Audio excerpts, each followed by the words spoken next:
Mesdames et messieurs, bienvenue dans ce flash d'information sur la radio-télévision communautaire RTC.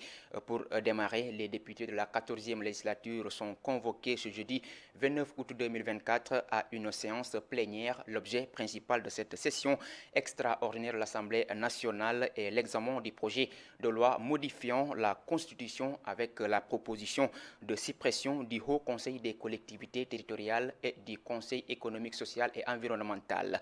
Et puis, direction Matam, où suite au chavirement d'une pirogue à un défluent du fleuve Sénégal entre Nabadji et Tchoubalel, 5 personnes sont portées disparues. Depuis ce jour, les pêcheurs et habitants des localités voisines poursuivent activement les recherches, espérant retrouver les disparus au Marsal compte rendu. 5 personnes ont été portées disparues après le chavirement d'une pirogue sur un bras du fleuve Sénégal à hauteur du village de Tchoubalel Nabadji dans la commune de Nabadji Sivol. Trouvé sur place, l'adjoint au maire de la commune de Nabadji, Aloun Badjan, la pirogue aurait heurté l'une des poutres d'un pont en construction. Un événement malheureux qui s'est produit hier ici à Tchoubalel. Il y a des populations de Nabadji Sivol qui traversaient le fleuve pour aller rejoindre leur champ. Et il y a un chavirement d'une pirogue. Il y a eu 5 qui sont disparus. Et ici, il y a des travaux aussi, le pont de Tchoubalel ou bien le pont de Nabadji qui est en construction.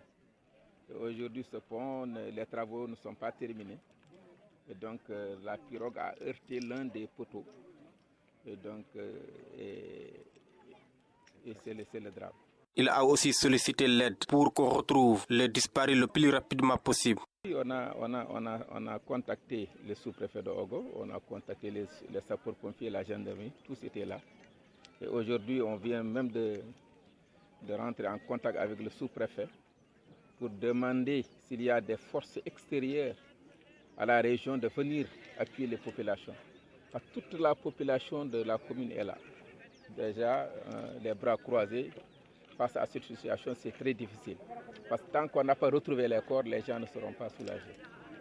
Donc il faudra un appui de l'État du Sénégal, pour qu'on retrouve le plus rapidement possible les corps. Les passagers de l'embarcation voulaient rejoindre leur champ qui se trouvait de l'autre côté de la rive, assistés de la population des deux villages, les pêcheurs de la localité, poursuivent les recherches pour retrouver les disparus.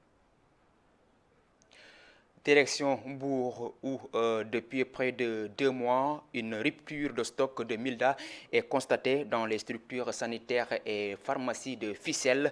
Cette situation déplorée par les populations survient en pleine saison d'hivernage, période où les moustiquaires sont particulièrement cruciales, nous dit Pape Kairi.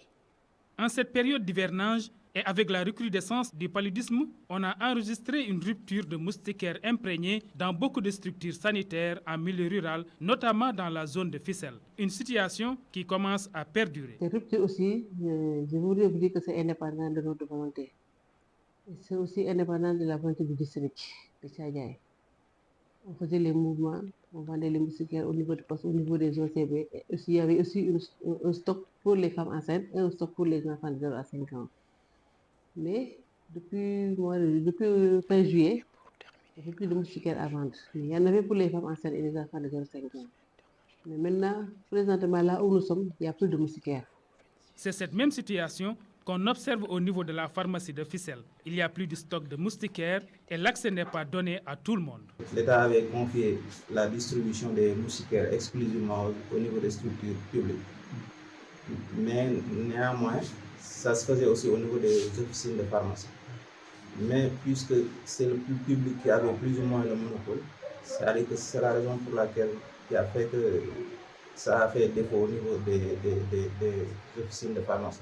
Les moustiquaires constituent le moyen le plus efficace de lutte contre le palu et d'autres maladies, raison pour laquelle les populations déplorent cette rupture de stock.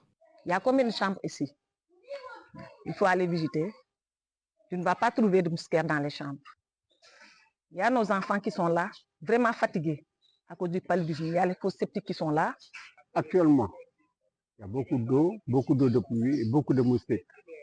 Pour prévenir contre le palu, il faudrait au moins qu'on ait des moustiquaires. Pour parer à cette situation, des mesures urgentes doivent être prises par les autorités afin de régler ce problème. Ziguinchor, l'ONG Wetland International a organisé un camp de vacances du 19 au 26 août 2024 à Oussouye sous le thème « Collectivité éducative et nouvelle approche de la citoyenneté, préservons les enfants et les jeunes du numérique ».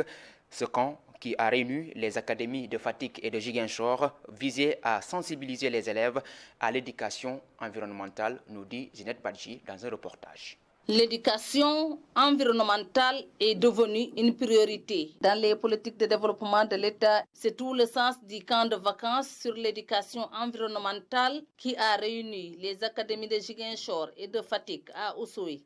Le camp est venu à son heure parce que nous déroulons des cours d'éducation environnementale au niveau de nos écoles, dans des clubs environnement mangrove. Donc ces cours ont permis aux apprenants et aux clubs de développer des activités à travers des plans d'action.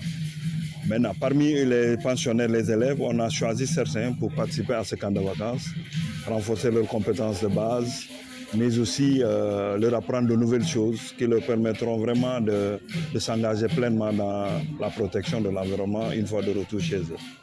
Les participants ont montré leur engagement à protéger leur environnement pour les futures générations. Le directeur exécutif de Wetlands se dit satisfait de la tenue de l'activité citoyenne et civisme. À l'endroit des élèves bénéficiaires, nous lançons le message d'être d'abord d'excellents élèves, puisque à cet âge, ils doivent travailler dans les écoles, mais après d'être également, d'apprendre à être de bons citoyens de leur pays, et aussi d'être d'excellents ambassadeurs de l'environnement, notamment des zones de mangrove.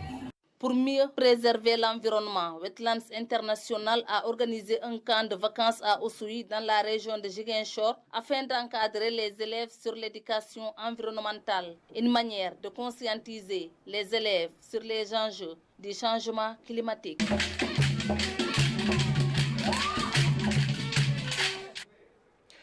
Mesdames et messieurs, voilà ce qui met fin à ce flash d'information sur la radio-télévision communautaire RTC. Merci de l'avoir suivi. Au revoir.